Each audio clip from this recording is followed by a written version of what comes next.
Pressed it. 3, 2. 3, 1.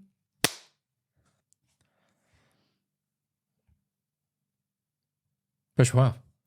Push for health. What do we do here at Push for Health? Pushing your health from the pulls of life. Yeah, what else do we do? What else do we do? Podcast stuff. Yeah, oh yeah. Plenty of that. What else? App stuff. We ask you to embrace your rotten attitude to exercise and nutrition/dieting. What do you prefer, nutrition or dieting? Nutrition. Oh, okay. I don't like the term dieting. Fine. I sometimes when I say nutrition, I think, oh, hang on. Do people look at food as nutrition? Well, nutrition is, when I think of nutrition, I think of goodness. Okay. When I think of dieting, I think of starvation. Or dying. Right, yes. But I say, just if I say nutrition, it might not, some people might go, oh, nutrition. You're like, well, what does that mean? You say dieting, everyone goes, oh, right, yes. We're all on a diet, aren't we? Yeah, but not everybody is trying to lose weight. They're not trying to diet. Not necessarily, a lot of people no. are trying to build muscle and that. So that is nutrition and getting protein. Hey. Are you the coach, Ben? Can you? I can't. Oh, why can't?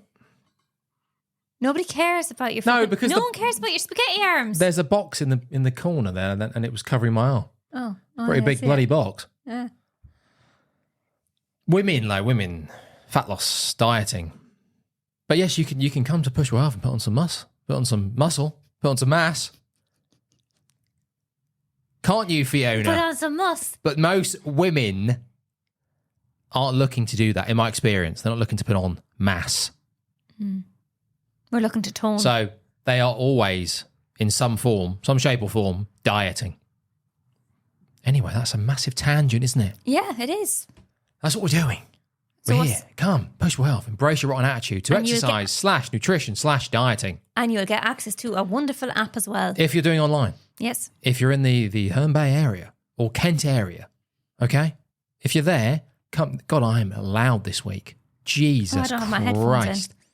Oh, I much prefer it without my headphones. No, put your headphones in. No, I much prefer it if we without the can, headphones. please. If we can, please. But it's so much easier. Let's be professional. Thank you. I'll just put one in then. I am. Hello. It hurts my ears. Hello. Jesus, Yeah. I thought I was. But I can hear you There's perfectly energy, fine. isn't it? That's what it's all about. More There's energy, isn't there? More passion. That's good. Well, that's what I say. Is Okay, this is tough. It's episode, I don't know, 12 or 13. I thought it was. We're jumping around the place, but there's energy. There's always energy. Some of the stuff might not be. Well, is it wrong? No, I don't think so. That's the stress. Trying to get it right. But there's energy, isn't there? At least. Oh yeah. That must I'm count to for go. something, does it not? Yes. Other than hi everyone, it's pushing episode of Push for Health, pushing out from the pole of life. Today we're talking about. Let me tell you, you're in for a ride. What do you want? You prefer that? Nice haircut, by the way. this? Ben got his haircut, everybody. Okay. Anyway. Oh, So sorry. if you're I'm in off the on a area, tangent. I offer. We're in the studios. Now, yes, you have to do this a little bit. This isn't woes, Fiona. Before you go off on one, this isn't woes. You have to do this a little bit. You have to do this a little bit because someone might have just stumbled upon this. Yes. So you have to have at least allow the first 5 minutes just to 3 hours. jump around on some random topics, but ultimately talk about Push for Health. Yes. I have no I problem think that's with you reasonable, talking isn't it? about push I'm not Ben. woeing. There's no woes. I'm just talking about Push for Health. I have no problem with that. Okay. Talk away. Well, that's it. Oh, I'll great. stop myself there. Excellent. This is a pretty interesting subject today, which is. you're going to take centre stage. So this is Very, great. very interesting subject. Well, it's not actually. It's a bit of a pain in the backside. What have we said about the swearing? I stopped myself, so I did. Well, it's an interesting episode, but it's important. It is. So if it's important, we want to try and get it to the children, which Yes. means no swearing. Okay. I will Okay. try my best, Ben. I'm just gonna shout some random things at you, Fiona. I hate this. No, and no, I can't think on the spot, Ben. Wow. You know that. Wow, everyone's loud. Yeah. Can we not put two in? No, I don't need the two. Thanks. Can I don't we- even need the one. can we No, put- I'm absolutely fine. Thanks for your concern, though. I'm gonna shout some random terms at you. Okay. I need my notes. Aunt Flo, Oh. on the rag, Oh. monthly visitor, That's boring. Crimson Wave, Bloody Mary, Oh, yeah. the Blob. I've Yeah. got some experience with the Blob. Different time. Yep. There used to be a guy that I knew at University. Oh, anyway, never mind. Tom. Who? Tom. Oh, right, sorry. Time of month. Oh, that links in. Okay, yeah, right, fine. Having the painters in. There are communists in the funhouse. For God's sake. You get that? Yes. Okay. Painting the town red. I'm sure that's on there, yeah. Granny stuck in traffic. Uh-huh. Strawberry week? No? No. Okay, well, that will do. There's thousands, apparently. Yes. Do you know what I'm referring to, Fiona? Yes, Ben, I think I do. Okay, please, if the audience don't know, can you please confirm what the hell I'm talking about? The time of the month, which is known as the menstruation cycle or your period. Yes. Whatever you want to call it. Yes. Yes. Lots of those. Silliness. Do you keep track of your cycle, Ben? Well, that's a silly thing to say, isn't it, Fiona? This is again, as I said, this is a very serious topic. So let's not be silly. Okay, I do apologise. Minimal silliness, if possible. Yep. As a male, I don't have one. So aren't you bloody lucky? Doing more research. I've read, quite a few books now on the topic. You are a female? I think so, yes. Okay. Great. So I thought maybe, because you're going on holiday, because I've allowed you some time off because you've been working so hard for Bushwick Health. You need some time off. Yes. I don't get any time off. I'm here. I'm staying here. This would be pretty tough to do by myself. Not tough. It wouldn't be tough, but it would just be me sitting here going, right, let me tell you about this. And then just start listing stuff. And then, I don't know, trying to give my opinion on it. I just sort of thought maybe let's get someone in who's potentially female, who can relate to some of this. That makes sense, right? Yes, it does. Okay. Yeah.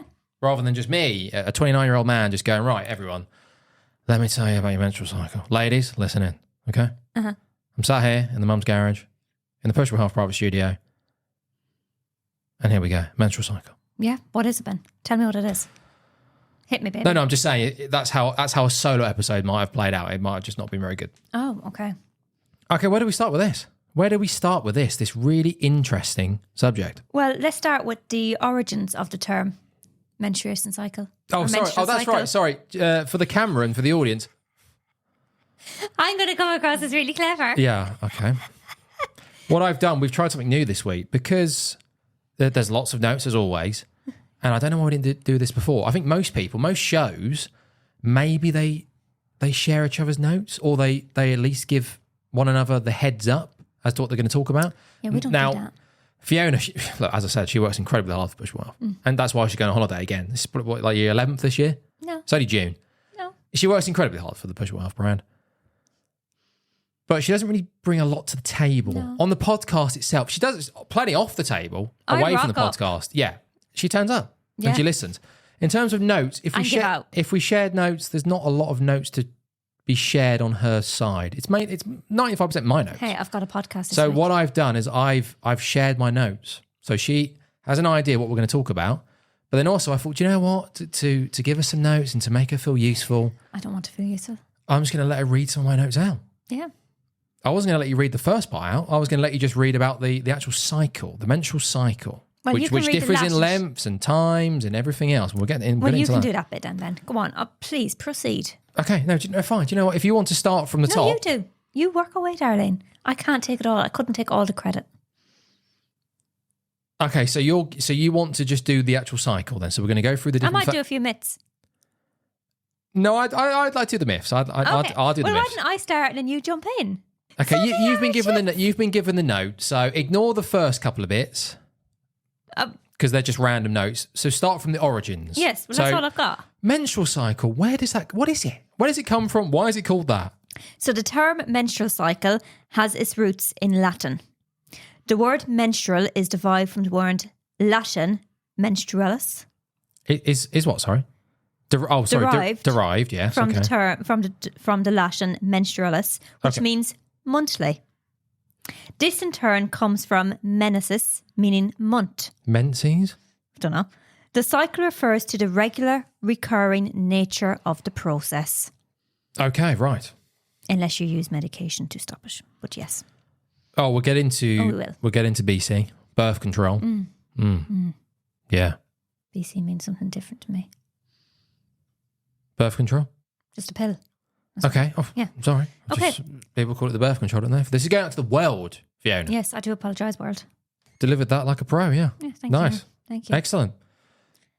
Okay, do you want to continue? So I believe 4 or 5 different types of beings and humans and animals actually have menstrual cycles. Did you know that? That's not in the notes, no. No, it is. I'm reading them right now. Not my notes. It probably will be because they should be the same note. Oh. Anyway, so Homo sapiens, us, plain old human beings, well, females.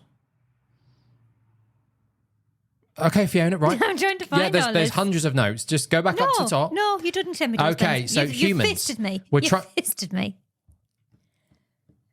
Humans. Beans. Are you in shot there? Yes, I'm fine. Don't worry about me. Humans, Homo sapiens, females. So males, again, no menstrual cycle, unfortunately. Several species of ape. Mm-hmm. Oh, yes. Yes. Mm-hmm. The elephant shrew. Oh. I believe maybe some other mice, maybe not just the shrew, other mice maybe menstruate, potentially. One of the species of whale menstruate. Okay. And then several species of bats menstruate as well. God, how the hell did they find that out? Yeah. Jesus Christ. What kind of studies were they doing? Dogs do as well. Female dogs do. No, I don't believe they do. Oh. No. I Is think that a myth? Yes, I believe so. Oh. I don't think they actually menstruate. No, I don't think they have a cycle. I don't think that's true, no. Double check it just to see what it says, but I'm fairly sure that dogs do not have a menstrual cycle. Now, see, this is the thing, guys. The information's here, but sometimes there's a lot of it. You just got to double check. And I want to get things right for you guys. I want to make sure that I'm right and that I'm giving you the right bloody information. So female dogs do not have periods every month. While it is true that female dogs will breed when they come into season, this only occurs once every 6 to 8 months. In between seasons, female dogs do not experience any bleeding or discharge. This is because the uterus of a dog is quite different from that of a human. Right. Okay, there we go. Lovely.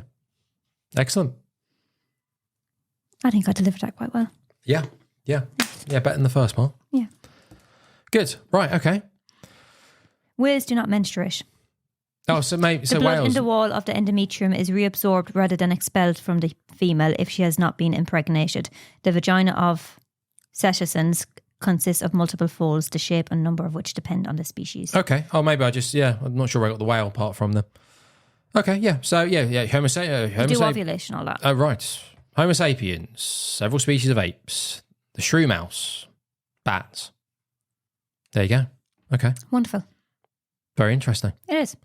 Well, it's pretty It interesting, isn't it? Like, why? We'll get to the myths, some of the myths around the menstrual cycle, which I feel like quite interesting. I do, yeah. There's one there that I'm just not really sure about. Oh, okay. Well, we'll get to it. Now, maybe we should get the boring stuff. Well, no, actually, no. Sorry, boring is not the right term. Let's get the stuff that's a bit more sciencey heavy. Oh, It's a bit sciencey, isn't the it? hormone-y stuff. Well, yes, the hormones that are in the menstrual cycle, yes, that come up. There's quite a few, but I guess the main 2, which will come up during the cycle. So we've done the origins. Let's get what a typical cycle looks like. Now, Okay. I say typical. That's the thing about the menstrual cycle. The only predictable thing about the menstrual cycle is how unpredictable it is. Spot on. Yes. So It depends on person. in terms of length, in terms of symptoms. Stress. If you're stressed, it can delay. Okay, I'm just talking about the length of a cycle, Okay. right?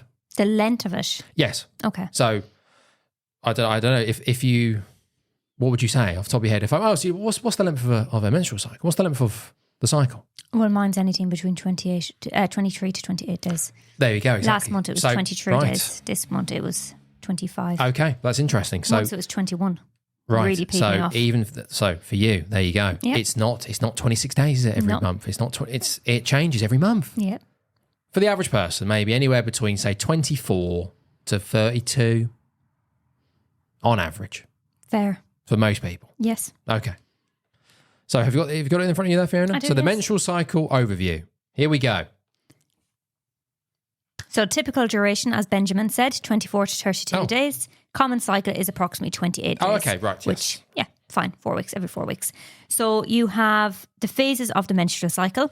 So the first kind of phase as such would be the actual menstruation cycle, which is when you are bleeding. Yes, I was confused by this for a while before I educated myself on all this stuff. I thought that was the last week. No, so the day that you start bleeding is the first day of your menstruation cycle. The first week of the follicular phase. Follicular phase. Yeah. And even that can last, I think on average again, 3 to 5 days. 3 days. Are you shitting me? 5 to 7 days. According to literature. Yeah, no. According to my body, 5 to 7 days. Okay. For you, for some, it might not be as much. So please. So, sorry. In what universe am I an arsehole? The world, Ben. Okay, I'm just giving the research for you, please. Right, okay. So where am I? Okay, can I read my notes? Because I prefer my notes. So menstrual cycle is when you're bleeding, the uterus lining sheds and it flows out of your vagina. That's basically it. It takes 5 days for that to do. Okay. 5 to 7 days. Then the follicular phase starts on the first day of your period. Follicular phase, which is your first day of menstruation. And it can last until ovulation.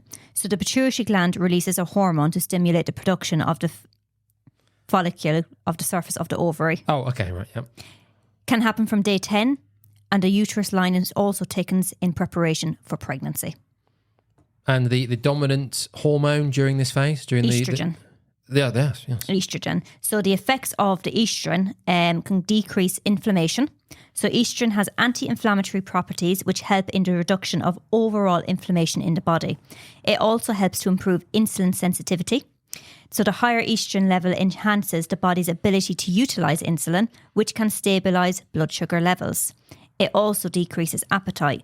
Estrogen helps regulate appetite and may reduce food cravings. Now, funny enough, the decreased appetite and all of my symptoms happens the week before when I'm in my other phase, the luteal phase. It happens the week before for me. Before menstruation? Yep. Yes, that makes sense. Yep. Yeah. Again, not for everyone, but I think that's the week. So that's the tough one. I get my pain and my usual symptoms when I am on my cycle, but my tiredness, my fatigue, my irritability, all of that happens the week prior to my day of menstruation. Okay. Right. Crazy. We'll get to PMS. We'll get to that stuff. But okay, so follicular. 2 weeks. Yes. Is that correct? Before day 14? Again, I think that can differ. It can vary. Yes. It's very different. Before ovulation, right? So if you're a person who's on a 28-day cycle, they say that day 14 will be your ovulation day. It should be in between. Okay. And so now we're going to get to ovulation. What that consists of. So the ovulation is, as Ben said, around 14 days into the cycle. So the mature egg is released from the ovary. It moves to the fallopian tube towards the uterus. It happens monthly and approximately 2 weeks before the cycle.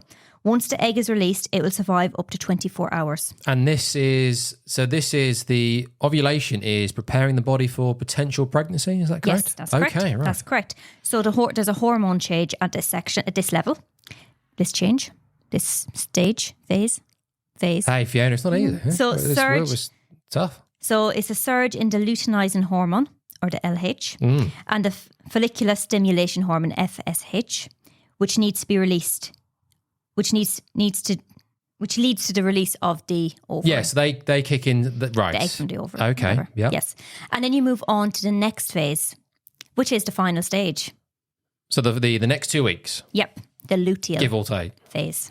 The luteal phase, yeah. Yes. So the luteal phase is after ovulation, the cells in the ovary release progesterone and small amounts of estrogen. If the egg is fertilized, the corpus luteum continues to produce progesterone, which maintains the thickened lining of the uterus, which is for the pregnancy to occur, holding the baby, etc. Is this making sense, Fiona, do you think? Yes.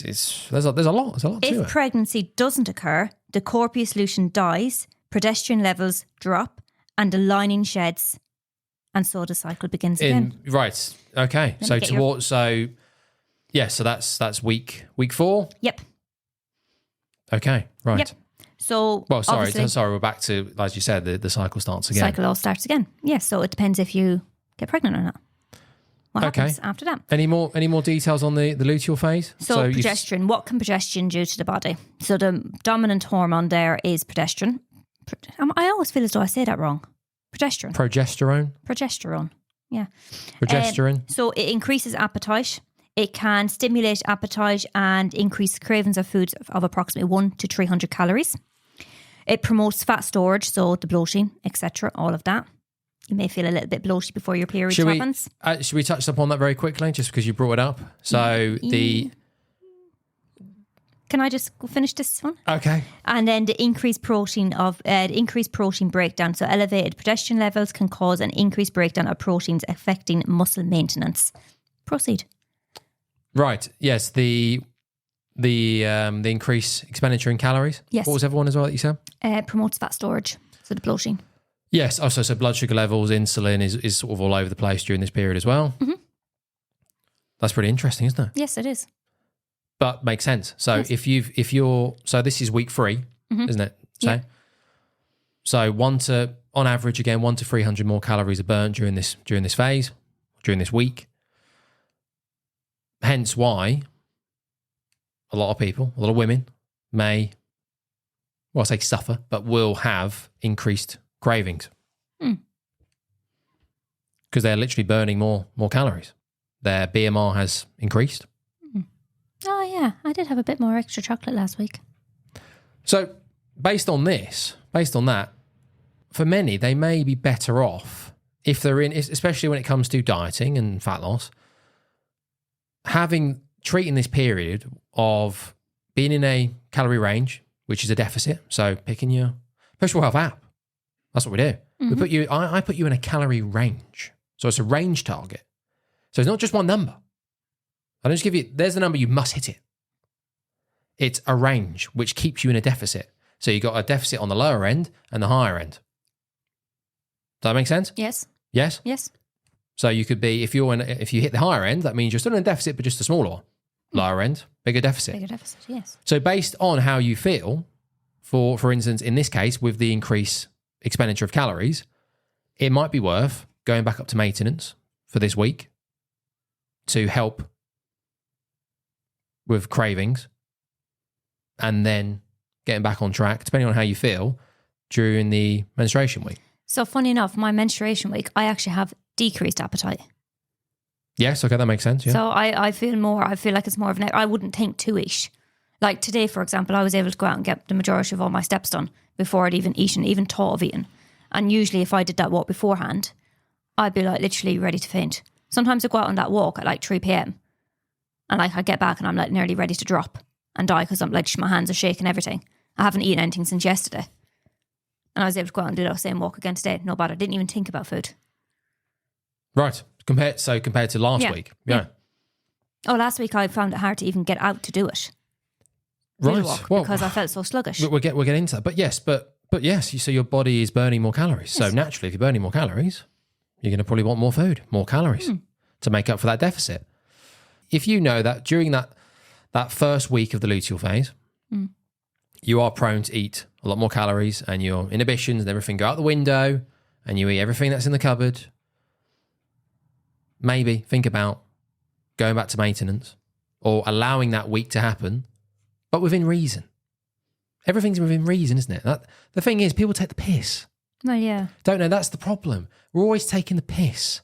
Ladies, stop taking the piss. You know, I've been nice. I'm trying to be nice, especially with this. Bloody hell. Oh. Yeah. Let's rein myself back in. I believe she's a female. She's here.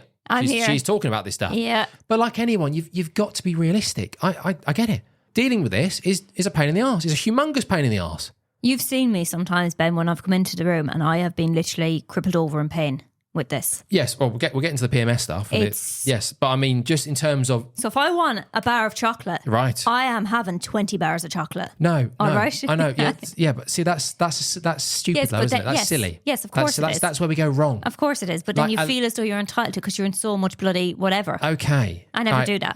But just allow yourself. The one. Don't struggle through. If you're trying to lose fat and you've got a decent 2 weeks under your belt, Allow that third week if you know on average, maybe sometimes you get away with it. I don't know. Do you sometimes have on that first week of the luteal phase? Do you sometimes get away with it? Do you feel not as bad? Do you still feel a bit ugh, but some months are worse than others? Or is it consistently that third week is a nightmare? No, it's not that it's a nightmare, because the first couple of days of my cycle is a nightmare for me because I get the pain. So the increase in appetite doesn't really bother me. When you say that you mean when you're menstruating? Yeah. The Right. first couple of days are they're the nightmare stages for me. Right, but like you said, that reduces your appetite because you're actually just in pain. Yeah, so it's a couple of days Right. before, but I'm more so, the big thing for me the week before my period in the luteal phase is the fatigue, the tiredness, the lack of motivation to do anything. It's not really the increase of food that bothers me or the increase of calories. Like, yeah, I do have more cravings and I would like a chocolate bar or something, but I wouldn't go and eat the house out. Right, either. so for the first 2 weeks, you're in a good spot. Yeah.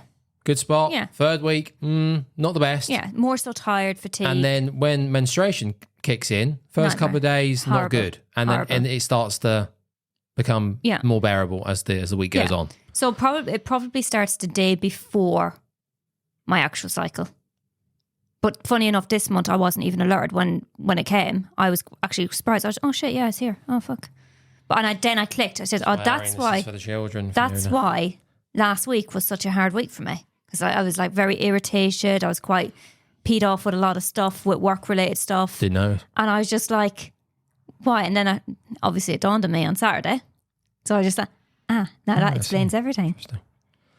I don't think I was awful to you this week. But the thing is, men should know about this. Yes. For their own good. Yes. Like, They should of definitely course, know about PMS I think symptoms. it's polite to know about this and to understand it a bit more. But bloody hell, guys, it's worth knowing some of this stuff because you could go, oh, okay, here we go. Right, buckle in. It's week 3, everyone. Uh-oh. Yep. Read some books. Yep. I'll give you some recommendations Or at the just end. listen to Push Pull Head podcast. Listen to this. A tangent, but it made sense with the luteal phase, the first week. Yep. So Increase you have calories, be mindful of those. So you've actually separated the luteal phase and then you put in week 4 as well. So pre-menstruation phase. Yes. So that would be what I'm talking about, the week before my actual period, which is within the luteal phase. Week 3 is pre-menstruation, isn't it? Technically? Well, yeah. I'm assuming as we get to the back end of week 3, then we're starting to dip our toes into menstruation week. This is so good. Right. So this says here. It's my notes. Yeah, I know. Week It's 4, pretty good. pre-menstruation, hormonal changes. So there's a significant drop in estrogen and progesterone levels. So the symptoms are mood swings. Fluctuations in hormone levels can affect neurotransmitters like serotonin, leading to mood changes. What did I just say? Couldn't be bothered going out doing stuff. Irritability. Yes. Dopamine, serotonin. Yeah, they take a bashing. Shut up. Cramping. Prostaglandins release during this phase and can cause the uterine contractions and pain.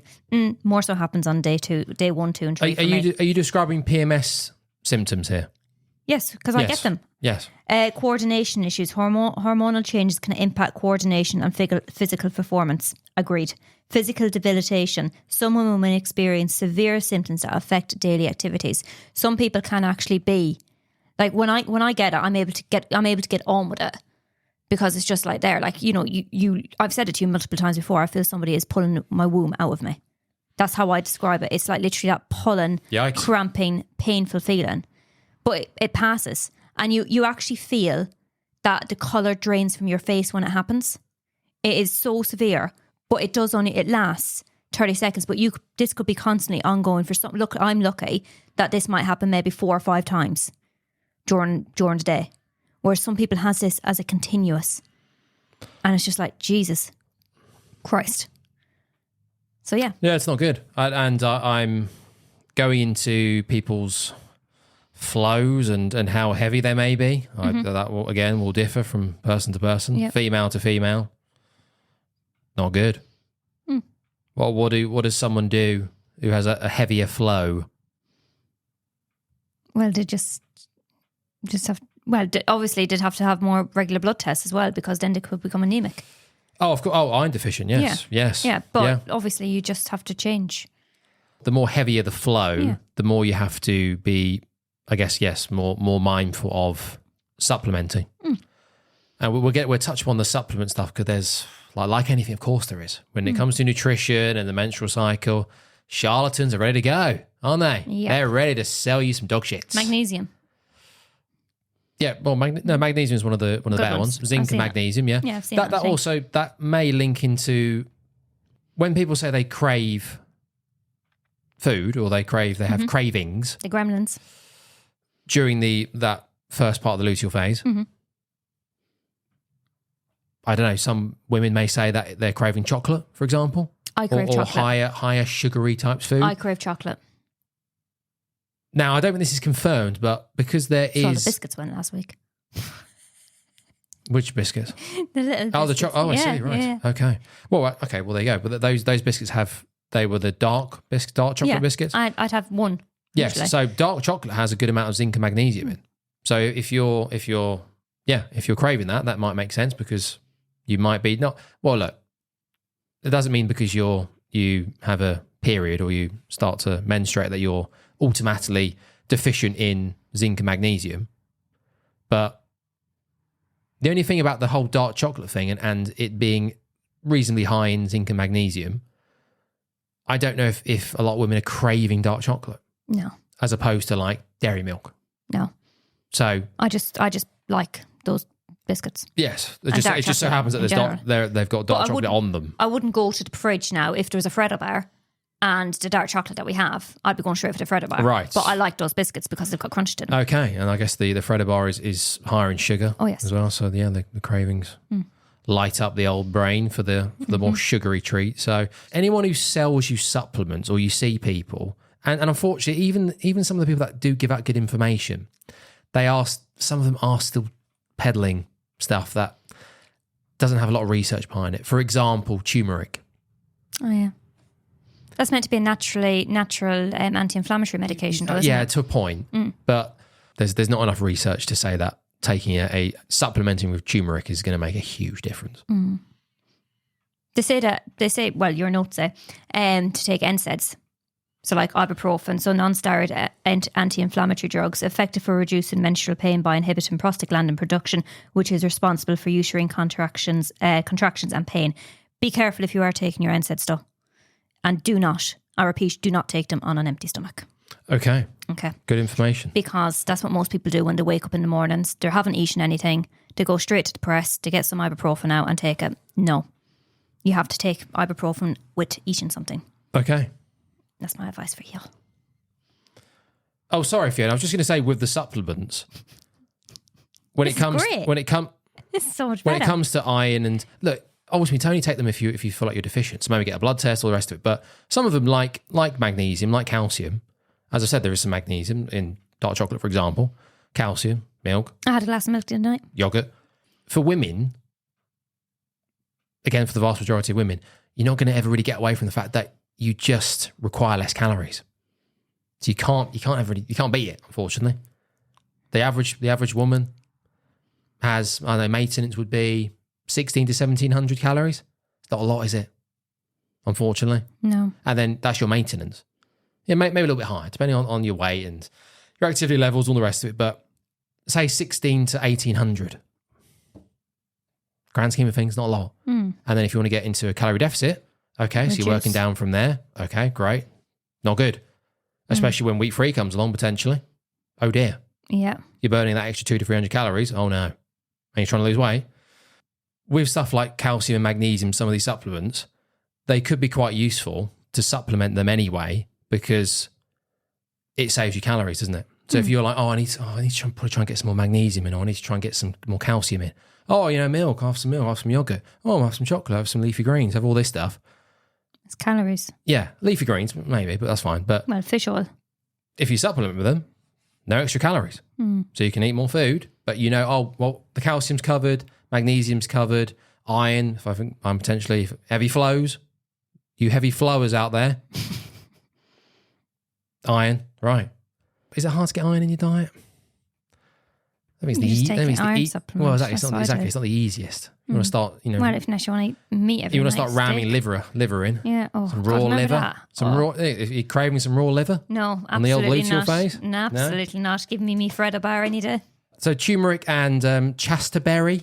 I've never heard of chasterberry. Yeah, I'm not quite sure the ins and outs. I didn't want to get too bogged down with them, but basically anyone who's peddling a supplement that you've not really heard the name of, that is saying if you take this will fix your PMS or this will fix your menstrual cycle, and it's like £100. Probably best to just avoid. Yeah, well, the problem is with supplementation, especially expensive supplementation, it does take quite a while to get into your bloodstream as well and into your body to actually see the benefits of it. So you could pay £100 for 30 tablets. It might take 60 tablets for it to actually get into your system to work properly and effectively. So you got to go and spend another £100 in. Exactly. And then you have to maintain that as well. Yes. So as always, there's the charlatans ready to go. Charlatans are ready to go to take advantage of people that are overweight, that are trying to lose fats, trying to do it quicker. Menstrual cycle. I've got severe PMS issues. They're ready to take your money. Ready to rock and roll. Okay, so where were we, Fiona? Because that was a massive tangent. It was linked in, but did we finish the... Yes, I finished that section, Ben. We did? Yep, we did. So what we are doing now is we are going to move on about the hormonal effects and training adaptations to the estrogen and progesterone. Do we need to get into that more? Do you feel like the viewers need to know more about estrogen and progesterone? Do we need to actually get into that more? I never really knew much about them, so why don't you just tell me a little bit about them? Just don't go into it in detail. So estrogen is produced by the ovaries. Yes. The functions of this, as we already said, is it decreases the inflammation. So it helps in muscle recovery and reduces muscle damage. It improves insulin sensitivity. So it affects the body fat distribution, as we already spoke about. So it promotes fat storage in the hips, thighs and buttocks, which is typical for ladies. The buttocks. Increase muscle growth and repair. So it supports muscle protein synthesis and reduce muscle breakdown. It regulates bone density, so it's essential for maintaining bone health and preventing osteoporosis. That could be collagen. For some, I think collagen's become quite supplements. That's become quite a big thing over the last few years. It's in all your products now as well. Collagen products. I don't think you need collagen unless maybe you've got someone's told you that you've got osteoporosis or that you're at risk of it. Maybe supplement. Affects cognition and mental function, so it supports a healthy brain function and mental clarity. Hormonal fluctuation, so it starts low in the follicular phase, peaks in during the ovulation, and it drops in the luteal phase. I don't know, was that a little bit boring? Yeah. Okay, you've started, so you may as well do the old progesterone. And then we'll move on. Also produced by the ovaries. So it increases metabolism and appetite, as we already spoke about. It promotes insulin resistance. It can make it harder for the body to use insulin effectively, affecting blood sugar levels. Oh, sorry. Yeah, on that point, that's what I forgot to say on the increased metabolism and appetite. It might be worth then changing your diet slightly. So first 2 weeks, as we've spoken about, you might be able to handle higher carbs. Mm-hmm. So go for it. On that third week, might be worth shifting over with the cravings, depending on how you want to approach it. If you want to have the treats or you want to have the sugary stuff, okay. Yes, but maybe try and really, really push down on getting your protein in. As always, that protein, keep the protein high throughout. That doesn't change. But maybe might be worth switching over to more fats. So go slightly more higher fats. So reduce your carbs slightly. Because also your training for some people, for some ladies, might be affected. Mm. Now some can go in and still smash a decent workout. Is that because of fatigue? Yes. Mm. So monitor that as well. Your training is also affected. So, but then also again, it's common sense, isn't it? Mm. You might be able to go in and train pretty much the same. Some might be able to go in and go, I feel a bit iffy today, but yeah, and you might be able to get 80 to 90%. Some women, they tank.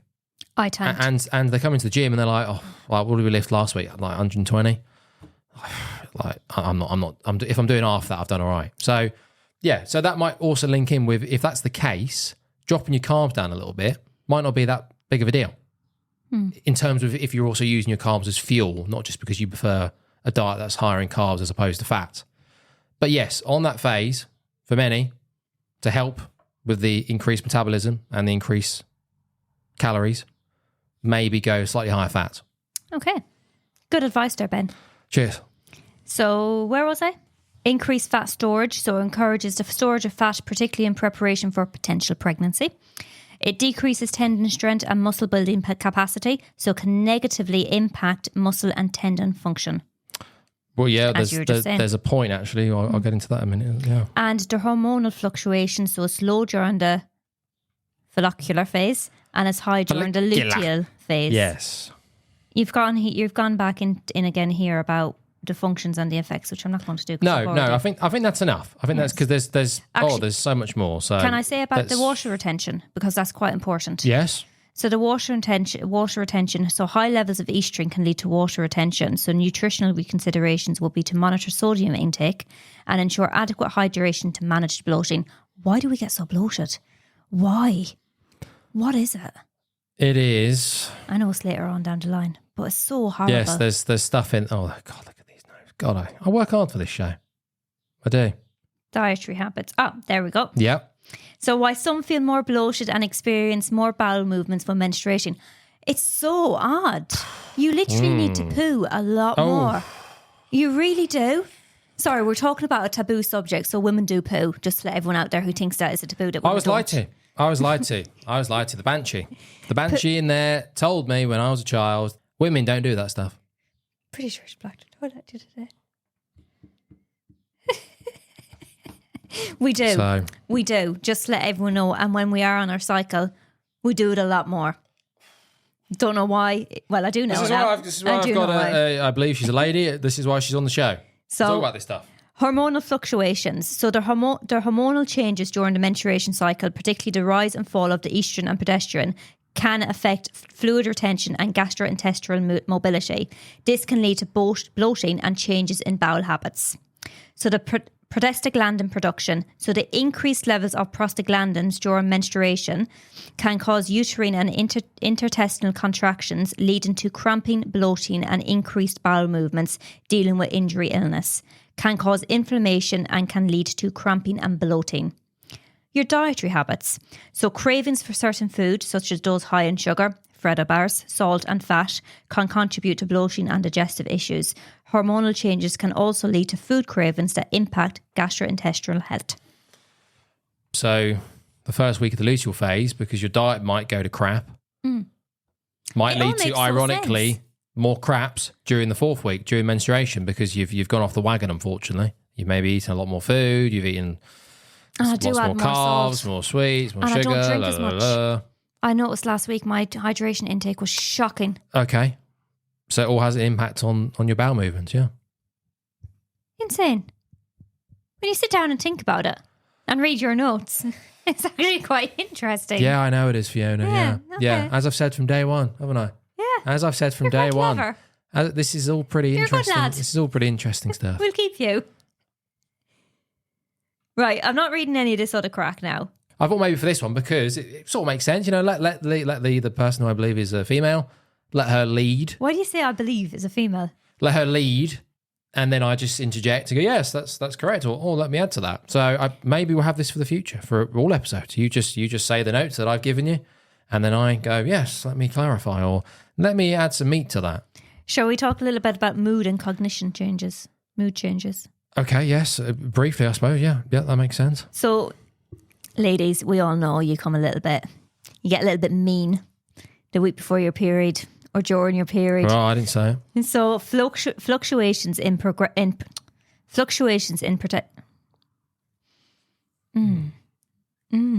Yeah. Yes, it's not easy, Fiona. The camera's on. You know, we've got millions watching. The red light's not on, by the way. Where'd you look? So mood and cognition. So mood swings and mental clarity. So fluctuations in progesterone can affect mood and cognition. We all know that. I was extremely irritable. And you do find that, you know, mood can change like that. Oh, right. Quite quickly. Is that because of my cravings or why? You tell me. Probably because of my cravings and changes in estrogen and progesterone, probably. I don't know about that. Okay. So exercise considerations. So engage in activities that promote mental well-being, such as walking in nature, mindfulness and low-intensity workouts. That's really difficult to do because you said about people falling off a cliff. I fell off a cliff last Thursday. I did not get my 10,000 steps in. Well, and I did get home too late. I touched on with the training stuff, just monitor it. I think after a period of time, especially when you've got a half decent routine going with exercise, you'll know, won't you? A lot of women will know. They will know on average, most months when they get to a certain point, that their training tanks. So they have to then just monitor it. And if they can't lift as heavy as they want to, or they can't run as far as they want to, whatever form of exercise they're doing, just strip it back and just accept it. And so remember, I think continue to work out. You don't regret a workout. Yes, but just monitor it, don't you? Like there was a phase where everyone was like, no, okay, so what you need to do is you just diet for 2 weeks and you have 2 weeks off. So 2 weeks of, and I said about maybe bringing it up to maintenance for that week, maybe for some on the third week, maybe based on cravings, bring it up to maintenance, maybe not. Maybe you can battle through it. Maybe you don't feel that bad. So just be mindful of it. I think once people started to spend a bit more time looking into all this stuff, it was like, oh, of course. Well, it's a no-brainer. 2 weeks of dieting, 2 weeks back to maintenance, because like that first 2 weeks, oh, it's a dream. Luteal phase, oh no, bed bound. It's weird. Terrible. Stop training. When you were talking to me before about this, I was under the same impression as you were. I thought that the luteal phase was the first phase. I had no clue. No. So I just so well without. This was before I started looking at this stuff. I've done a degree in this shit. Well, just goes to show. Well, of course, yes, it's not good, is it? Like nutrition as well. I'm a woman. Yes, well, that's yes. A lot of women don't know about this, do they? Yeah. They know it happens every month. They're like, okay, yeah, here we go. Let's get this done. Saddle up. Yes, same with nutrition. I think, unfortunately, hence why a lot of charlatans are out there. If you look at nutritional books about dieting and everything else, a lot of them aren't even nutritionists. They're qualified in something else.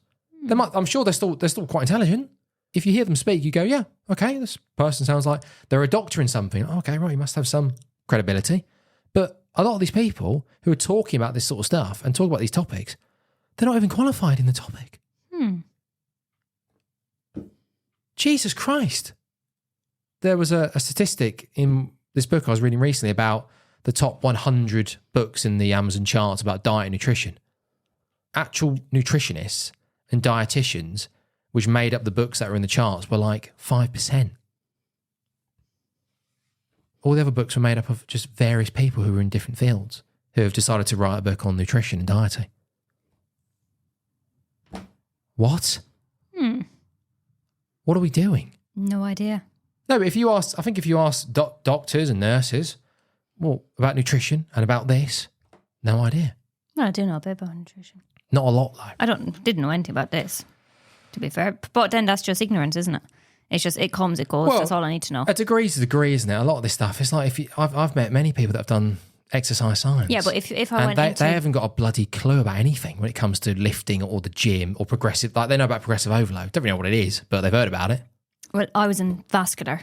If I was in gynecology, it'd probably be a bit different. You'd hope. Yeah, you'd hope. You'd hope. You'd hope. Yes, but it's a lecture, isn't it? This is a lecture, basically. You go, oh, that's interesting. And then it's like, right, come to the seminar and talk about it a bit more. Yeah, maybe. Read this book. Oh, I don't do that. I'm going out. That's it, isn't it? Yep. Thursday night. Okay. Are we going into the detailed luteal phase and the preparation for pregnancy? I don't know. Do we need to do that? I don't know. Let me get some of this stuff done first, yes. just to top up what we talked about. Please, work and away. then we'll talk about the pregnancy show's yours, stuff. Fiona. It's not my show. Progesterone remains low during the follicular phase of the menstrual cycle and has little to no effects at that time. Oh, okay. So I think this is to do with the fact that I think estrogen is the one that people go, oh, estrogen's a pain in the arse. But I think what I'm about to say with this is progesterone is actually an even bigger pain in the arse. Okay. Yes. Okay. I think the whole pain's in the arse. During the luteal phase, following ovulation, progesterone starts to increase gradually, reaching a peak halfway through the cycle before decreasing again prior to menstruation. As I described, as much as estrogen needs to get the blame for so many aspects of women's fat loss issues, progesterone is of far more importance. Not only does it have its own profoundly negative direct effects, it also acts to cancel out estrogen's mainly positive effects, essentially doubling its negative effects in this regard. What an asshole. Right, so that was progesterone. Yes. Fine. You can see that the average body weight is changing from week to week during the month, with the lowest value occurring in the early follicular phase and the highest in the late luteal phase. Yeah, so we touched upon weight fluctuations. Yep. If you're going to weigh yourself, which I think maybe for some might work, if you're going to use that one, make sure you weigh yourself every day. You got to weigh yourself every day. If you're just doing it once a week, it's not going to work. It's not going to work. So if you don't want to weigh yourself every day, don't do it. Full stop. But based on the weight fluctuations throughout the month, there's no point comparing what you weigh during the first week of menstruation to the last week, is there? No, because you're gonna be more bloated. chances are, even if you stuck to the diet and it's great, it's going well, done your exercise, nutrition's on point, Water the weight's going to be retention. right. The weight's going to be higher. So all you can do is compare it from week to week. But you'll be pulling So more. if you do a month, all you can do is compare week 4 to the next week 4, week 3 to week 3. Do you see what I mean? Yes. Then you'll see the true value, won't you, of the actual weight, if you're going to start doing the daily weighs. If not, don't worry about it. I might go so far as to suggest women avoid any measurement during the last week of the cycle due to the large increase that can occur, which can be extremely psychologically stressful. In practice, that would mean only tracking for 3 weeks out of the month. Perhaps the biggest point of this table, okay, you can't see the table, is that comparing any individual week of the cycle to any other individual week is rather pointless. Okay, yeah, basically, this is just saying what I've just said. Yes. Okay, right, fine, great. There you go. Excellent. So track for 3 months of the week and maintain for 1 week. You're not saying don't completely track. You're saying still stick to it, but I'm saying based some on flexibility. based on the logistics of what happens for many during that third week. If you're continuing with the daily weigh-ins, maybe do them, but then obviously you have to compare week 3 to the last week 3. There's no point comparing it to week 2. So if you got the first 2 weeks and you're like, oh, this is great, this is going all right, and then your weight starts to go up during week 3, and that makes you feel like shit, that's tough, isn't it? So it's almost like, well, either do it the whole month and you do it for a couple of months and then you just compare the weeks so you know that you're going to put on weight, but you know it's going to, if you know that if you stuck to your diet and your exercise, you know it's just the way it is. Or if you've got to that week and the cravings have taken control and you've eaten way over your calories, heavier than you were last week, you know, don't you? You know. You can't blame the menstrual cycle. You can't blame hormones. If you've eaten all the Freddo bars, you know what's happened, don't you? Okay. I'm sorry. When women gain fat, it tends to be in both the upper and lower body, with the gained upper body fat being redistributed to the lower body over time frames. When they lose fat, proportionately, more of that fat will come from the upper body, as it is easier to metabolize. When fat is regained, there may be proportionally greater increase in her lower body fat, with levels increasing above their pre-diet levels. Over several cycles of yo-yo dieting, that alone has the potential to lead to proportionally greater lower body fat levels. Is that why people are more bigger on top then? I assumed when it came to women that most women would carry more body fat on the lower part of the body, hips and bum, stomach maybe. But I don't think that's necessarily the case. Oh. But the thing with this, does that make sense? I'll finish it off. But in regards to the yo-yo dieting, so if you're putting on weight constantly and then dropping it again and putting it on again, yes, you're going to be creating more fat cells. But then also, the weight that you're putting on with that yo-yo dieting, the chances are the weight will go more to your lower body. So you're going to start storing that fat and that weight more in your lower body as opposed to your upper body. I thought it'd be Based on the yo-yo dieting. Yeah. So if you drop down, you go, oh, great, yeah, I'm feeling good. And then you go, oh, no, right, off the wagon. The fat that you put on again, the chances are that it might start storing more on the lower body as opposed to the upper body. Yes. But then again, it's genetics, isn't it, as well? So yeah. that might be the case for many, for others not. Hence, I guess why there's a lot of women, or maybe these women who were quite lean did were yo-yo dieting. Maybe it happened to them as well. But you've got women who walk around with six packs. Yes. And these aren't just women who have starved themselves. These some genetic freaks are just women who have got six packs. Just don't carry a lot of fat around their stomachs. I don't have a six-pack, unfortunately. Right. There's more, of course, but there's always more. So much more, but without getting too bogged down. Do you want to briefly touch on anything else on those notes, Fiona? Amenorrhea? Yes. Oligomenorrhea? Yes. Very briefly, just what they are. What we don't have to touch upon them too much, but just what they are. Just so people know. Might briefly go into maybe some of the people that might, women might go into who might potentially suffer from them more than others, or the reasons as to why they might have these conditions, depending on their lifestyle and their type of diet and what they're doing. I don't have that information. Oh, you don't? No. Right, so oligomenorrhea is infrequent menstrual periods, typically more than 35 days apart. Mm-hmm. Amenorrhea is the absence of a menstrual cycle for 3 or more consecutive cycles in women who have previously had regular periods. Oh, okay, so that's, yeah. So oligomenorrhea is infrequent. Yeah. Amenorrhea is the complete... Stoppage. Yes. Okay. But a lot of people who have got PCOS, a lot of women who have got PCOS might also suffer from infrequent menstrual cycles. Yes, that's one of the symptoms. Getting pregnant. Yeah.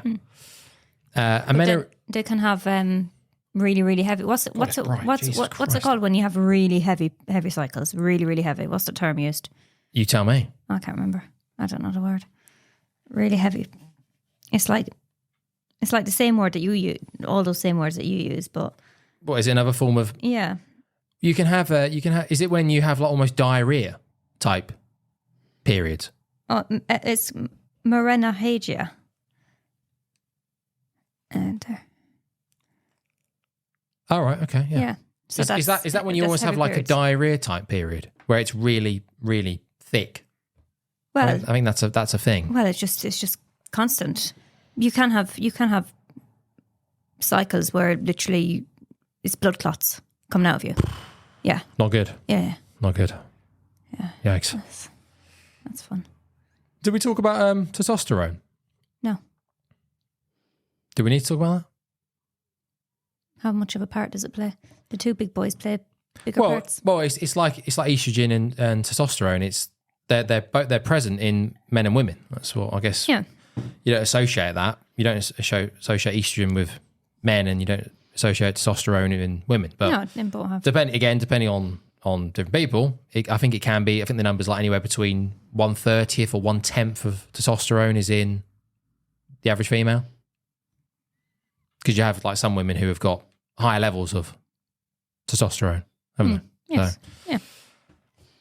Yes. But was that not in the notes as well about how that goes up and down during the a typical menstrual cycle? No, unless it's in the detailed luteal phase and preparation for pregnancy. Potentially. So, no, there's nothing there. I'm reading over it. No, okay. Well, it's not a big deal. Not too much of a big deal. I'm sure we can get into it another time. But amenorrhea. So in my experience, amenorrhea shows up a lot for women who are dieting down to silly amounts of body fat. So starvation. Well, yeah. So women who are going on stage, bikini models, that type of thing, who are starving themselves, basically. Or people who have got eating disorders. It's well known for people with eating disorders. Yeah. Bulimia, anorexia. Yes, which can then obviously can stem from engaging in that type of behaviour, going on doing these bikini shows and I guess just starving themselves for the summer, getting super lean. Women's body fat will be, I don't know, probably at least double men's, say in terms of like a healthy body fat. So women's body fat will be like a healthy body fat will be over 20%, probably. Maybe between 20, double check that. Between maybe 20 to 30. Men's healthy body fat. Anything below 10% for men, it starts to get a bit dicey. Again, genetics. 21 to 32%. Men should have 8 to 19%. Yes. Okay, yeah. So yeah, anything below 10% for men is like, and then I think for women... 21 to 32. Yes. So you start getting below 20%, it's like, okay, getting pretty lean now. Men below 10%. Okay, yeah, getting pretty lean now. Some people just walk around at 10%, at 8%. Yeah, they might have to, work hard and they exercise and stuff, but they're not like starving themselves. That's their routine. That's what works for them. They've got good genetics. Same for women. Women who have got six packs or who are just naturally lean, yeah, they might be exercising, they might be working hard, but they're not starving themselves. So they might be walking around at 18%. You think, oh, bloody hell, okay, she's not a lot of body fat there. Yes. What was my point on that? Not sure. Oh, because we're talking about amenorrhea. Oh, yes. There you go. So we just touched upon briefly the healthy body fat. So yeah, if women are getting down to close to what, well, if women are getting down to like, I don't know, 15. Jesus. Yikes. Not good. The grandmother hypothesis is a theory in evolutionary biology that suggests the presence of post-reproductive lifespans in humans, menopause, is advantageous because grandmothers can contribute to the survival of their grandchildren. This investment in the next generations can lead to the reproductive success of their own offsprings. Key points. Post-reproductive lifespan. Unlike most animals, humans and some other species, as Ben said at the beginning, have a significant lifespan after they stop reproducing. Grandmother's role. By helping with childcare, foraging and passing on knowledge, grandmothers can enhance the survival rates of their grandchildren. Evolutionary advantage. The assistance provided by grandmothers can lead to increased reproductive success for their children, ensuring that their genes are passed on to future generations. Oh, so yeah. Well, we should have probably kept that for the menopause episode, Yeah. really. Well, we can So put it back basically what it's saying is that going into menopause, because I guess like menstruation and the menstrual cycle, it's like, oh God, why? Why have we got to do this? It's terrible. It is. And then menopause. Bloody hell, we'll get into that. Terrible. Not good. Really not good by the sounds of it. Terrible. Why have we got to do that? But with this paradox, okay, makes sense. Yeah, it does. So so you get to a certain age, you stop having kids, so you can help look after your grandkids. All right. Yeah. That's pretty much it, isn't it? Where did this come out of, this grandmother paradox? I read, Fiona. Oh, okay. God, I haven't done Read Around the World. Oh, I've been so many notes, so many studies. It's fine, Ben. Oh, God. Fine. No, it's the best part of the show. Okay. They love it. Yeah, I'm sure you can pull something out of yours. But that's based on biology, like you said, on our ancestors, on going back. So, yeah, but no. Well, they do that in Okay, that lots of makes- foreign lands, don't they? Where, when you have children, your parents would stop working and they would look after your children for you, and then you would support the whole family. Yes. That's what they do. Makes sense, doesn't it? Yeah. Because if women could just keep having kids, Yeah. just too many of them. Yeah. Who's looking after all these kids? Grandparents. Right. But if the grandparents could just keep having kids, problem. They're like, problem. sorry, I've got more kids. I've got your siblings I've got to look after. I can't look after the grandkids. Interesting. Very interesting. That makes sense? Yes, it does. Okay. Do you want to talk about reds No, in sports? you can talk about that. Okay, so reds, relative energy deficiency in sport. Is a condition. All right. Is a condition that arises from an imbalance between energy intake and the energy expenditure required to support health, function, and daily living activities. It is particularly relevant in female athletes and can have significant implications for overall health and athletic performance. The concept of reds broadens the scope of what was previously known as the female athletic triad: disordered eating, amenorrhea, and osteoporosis, to include multiple body symptoms affected by energy deficiency. Yeah, pretty interesting. Does that make sense? Not really. I just read it. I didn't really take it in. So you have to be mindful. Yeah, like I said, it's but mainly athletes or people that are very active. It's yes. if now I get you're it. starting to get into a deficit, Yeah. you've got to be mindful of being in that calorie deficit as opposed to the energy deficit. Yeah. It's the amount of calories and energy that you're burning, consuming whilst exercising. So if you're TDEE, all the calories, if you're consistently below your maintenance or where you need to be, and you're there's a lot of sports and there's a lot of activity going on, and you're basically in a really low, in a constant like extreme deficit almost, because you're eating but you're also doing a lot of activity and a lot of exercise, and you're not eating enough to fuel your body. So you're in a calorie deficit, but you're also in an energy deficit compared to where you need to be to keep going. And then that's where all these problems come from. before, if you're doing a lot of activity, if you're exercising for hours a day, if you're an athlete, which can then lead to, like we saw there, with the disordered eating, the amenorrhea, osteoporosis. Okay, interesting. Does that make sense? Yes, I think so. Maybe that's a bit much. Maybe that's a bit. Well, it's not that much. That's a bit fancy dancing. It's just talking about calories and energy expenditure. But cool. So reasons female athletes are prone to ACL injuries. Oh, very interesting. So they are more prevalent in female athletics compared to their male counterparts. Several factors contribute to this increased risks. This is lovely. No, the thing is, this is great because anatomical differences. Oh, sorry. Q angle. Q angle, yeah. Yeah. Women generally have a wider pelvis, which increases the Q angle, the angle between the quadriceps. Yeah, wrong. The angle between the Sorry, Ben, I'm trying to read here. Sorry. Women generally have a wider pelvis, Talking to the mic? which increases the G angle, the angle between the quadriceps muscles and the patella tendon. This can lead to greater stress on the knee joint laxity. Yep. Women tend to have more flexible joints, which can make them more susceptible to injuries. Hormonal influences. Estrogen. They're there again. Hormonal influences. Estrogen and progesterone fluctuations in hormone levels during the menstruation cycle can affect ligament laxity and neuromuscular control. Higher levels of estrogen, particularly around ovulation, can increase ligament laxity and decrease tensile strengthening, making the ACL more susceptible to injury. Isn't that so interesting? We got there.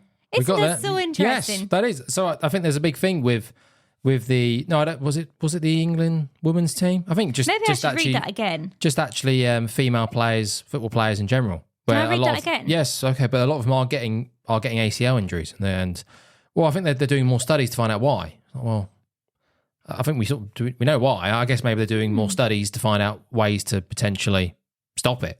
Can you cut that bit out and I'll read it again? Because I feel as though it'd be better read properly. Oh, so it was interesting, was it, Fiona? Yes, it was interesting. Okay, right, yeah, well, time's getting on, but yeah, no problem. So anatomical differences. Q angle. Women generally have a wider pelvis, which increases the Q angle, the angle between the quadriceps muscles and the patella tendon. This can lead to greater stress on the knee joint. Joint laxity. Women tend to have more flexible joints, which can make them more susceptible to injuries. 2. Hormonal influences. Estrogen and progesterone. Fluctuations in hormone levels during the menstruation cycle can affect ligament laxity and neuromuscular control. Higher levels of estrogen, particularly around ovulation, can increase ligament laxity and decrease tensile injury, making the ACL more susceptible to injury. I think the first time was better. Tensile strength. What did I say? Decreased tensile strength. Yes. Yeah, that's what I said. Whatever was written here, I said. Okay. Not quite, but yeah. This might be a new era for the show, Fiona. This is the lights and the camera. It's stress, but it's reading it as well. By the time I've read half of this stuff, especially for the last 3 or 4 episodes, because it's heavy, it's sciencey. Can I just tell everyone that I am dyslexic, so reading out loud is not very good. Not very easy for me. Excuse me. By the time I've read through it, I'm exhausted. Then I got to talk about it. And also when I'm reading through it halfway in, I'm like, oh, right, well, okay, well, hang on, let me stop there. It's actually a good way to control it, isn't it? Probably, yeah. And it just takes a little bit of stress off me because then I can just go, right, you've done the sciencey stuff or you've got that bit out of the way. Okay, now I can talk about the facts and I can give my opinion. Right. Very interesting about Great. the ACL injury. Yes. So there you go. Okay. Excellent. Okay. I think that will probably do it, won't it? I think I've read everything that's on this bloody page. Okay, you may as well just do the pregnancy thing if you want. It's there, isn't it? You may as well just finish it off. Do the preparation for pregnancy and then the film. Thumbs out again. So the detailed luteal phase and preparation for pregnancy. Lovely. So the corpus luteum formation. After ovulation, the empty follicular transforms into the corpus luteum and secretes progesterone and some estrogen. 2. Progesterone's role. It maintains the endometrial lining, keeps the uterine lining thick and nutrient rich. It prevents uterine contractions, reduces the likelihood of the uterus contraction and dislodging a potential embryo. Estrogen's role: supports endometrial lining, works with progesterone to ensure the lining is suitable for implantation, promotes blood flow, increases blood flow to the endometrium, provides oxygen and nutrients. If fertilization occurs, implantation. The embryo implants into the prepared endometrium about 6 to 10 days after ovulation. HCG production. The embryo produces HCG, which signals the corpus luteum to continue progesterone production until the placenta takes over. If fertilization does not occur, the corpus luteum degenerates. The corpus luteum breaks down, leading to a decrease in progesterone and estrogen levels. Menstruation. The drop in hormone levels causes the endometrial lining to shed, resulting in menstruation and the start of a wonderful new cycle. Well, it's just, yeah, I don't know. Maybe listening back to this, some of this might be like, oh, bloody hell. Yeah, because I trip over my words. No, but it's like the alcohol episode, isn't it? When you get into the science, I don't know. I need to probably what I need to do in the future when it comes to this sort of stuff, I need to do some like analogies or something. I need to go on ChatGPT or something and feed in my notes and go, can you do an analogy, or can you turn this into a bloody storybook or something? When it comes to yeah, probably. So the little baby can read that. Yeah, that makes sense. I don't know why I've not done that. Yeah, I should have done that. It's because every time I use ChatGPT for anything, even the most simplest task, it's just unbearable. Can't stand it. I never used it. It's treating women as smaller men when it comes to training. How do you mean? So if you come in, you're a female, I believe. I think so. Okay. So you come in I'm training, Clive's in. Clive's just done some deadlifts. Hi, Clive. 200 kg. I'll play on Clive. Is he grunting? Probably 200 kg, yeah, probably. Fist bump, oh, great, good session. See you next week, Clive. You come in, oh, hi, Fiona, you all right? How you getting on? Oh, I'm a bit ratty this week. Oh, Christ, all right. I've got no idea. I'm like, oh, what's that problem? I was like, yeah, you come in. I'm like, and you're always a bit ratty. Oh, what's that problem? She always comes in, she's got a bad attitude on this session. Why? At this time? What's going on? I've got no idea about this. And I'm like, right, load up the bar. Okay, we're gonna lift heavy this week. Here we go. Oh, I don't know. I don't really fancy it. Well, let's just give it a go because we hit this number last week. So come on, 110 on the bar. Here we go. 5 reps, and you can't do 1. Oh, what's going on? Have you been sleeping? Have you not been on the Push for Health app? Your nutrition, get your I've protein in. I've had too many Freddo bars. What are you doing, Coach? I don't understand, do I? I don't get it because I've just looked to you as just a smaller version of Clive. Same exercises, same stuff. There's a whole load of stuff going on in here. You're just doing less. It's like, here she comes. Right, Fiona, smaller version of Clive. There's the bar. Let me take a bit of weight off because you can't lift as much as Clive because you're a woman. There you go. Not good.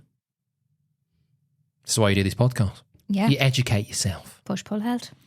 There are physiological, neurological, and psychological differences to begin with, and that's just the baseline. During the course of the menstrual cycle, anyway, I don't need to read all that. It's fine.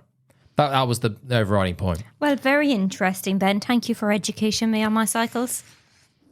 Okay. I know when I'm ovulating. Did we touch upon that? There's how long does that last for? Sorry, the peak ovulation? 24 hours. 24 to 48 hours. I see. So that's when you see like the TV shows and the films and all this, or people who are trying to get pregnant. They go, right, I've got this time window. And I'm sort of just doing stuff at the moment.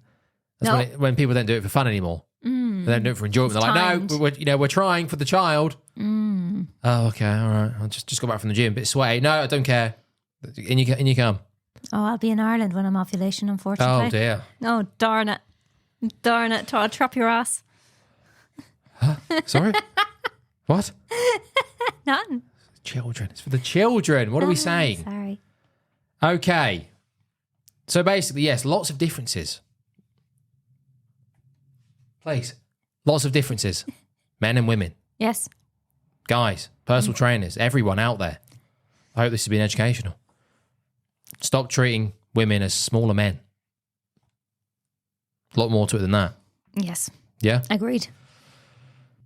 That's it, isn't it? Yes, that's it. Right. Introduced a movie, Ben. What's the title? Oh, I don't do that. That'd be ridiculous. No, introduced it. What's the title? Of this episode? I don't do the movie stuff. Yes, but what's the episode? It doesn't matter. It'll be on there, won't it? It will be on the YouTube thumbnail and it'll be on the podcast. So I haven't got to tell them what the title is. So because of me being a little bit mean the week before on my luteal phase. Oh, it's in general, isn't it? It's in general. It's asking people, are you a mean girl? Are you a mean girl before your period? Can you be a mean girl? Can you? Whatever. So we did Mean Girls. 2004, 7.1 on the IMDb. I've got notes here. You're going to have to just read out the notes and I'll have to just give an opinion. I haven't got any notes on it. A naive teenager transfers to an American high school after years of homeschooling in Africa. She quickly befriends two outcasts, with the trio forming a plan to exact revenge on Regina George, the leader of a clique known as the Plastics. Oh, the Plastics, yes. Mark Waters directed this movie. I'm not sure who that is. What else has he done? Mr. Popper's Penguins. Oh, Jesus Christ. Of course he is. Ghosts of Girlfriend's Past, Just Like Heaven, and Freaky Friday. Right, yeah, quite the run with those type of films, yeah. Yeah. Okay. Yeah. Freaky Lindsay Friday. Lohan plays Katie. Jonathan Bennett plays Aaron. What's he been in? He hasn't been in anything. Everything that he's been in looks like it's flopped. I think he was in some of this stuff in and around this time. I don't think. Wasn't Lindsay Lohan in Freaky Friday as well? Yeah, Freaky Friday. Right. Yes. Rachel McAdams as Regina George, Lacey Chabert as Gretchen Wieners, and Amanda Seyfried as Karen. We all know Amanda. Not a big fan of Amanda. Mamma Mia. Oh. Here I go again. Exactly. Yeah. God. Do you know? So this movie is actually based. So Tina Fey was the screenwriter for this movie. Tina who? Tina Fey. Tina Fey. Yeah. Yep. So Queen Bees and Wannabes was a book released in 2002, which is a self-help book by Rosalind Wiseman. And it was adapted from this, but then when she actually read the book, she realised there was no suggestions, there was no nothing on it. It was just literally a self-help book. It wasn't like a story or anything. Okay, so she adopted She adapted a story from that book. Yep. Right. Budget was 18 million. Guess how much the box office was? I'm assuming it stormed it, so I don't know, 150? 130.1 million. Oh, okay. You overestimated yourself, Ben. Right. That's, yeah. Well, that's it. Well, it's all right, isn't it? It holds up, I suppose. It does, because it is. I can only imagine what high school is like now with mean people. Well, didn't I touch upon this when we were watching about high school and no, I mean just high school and secondary school. Yeah.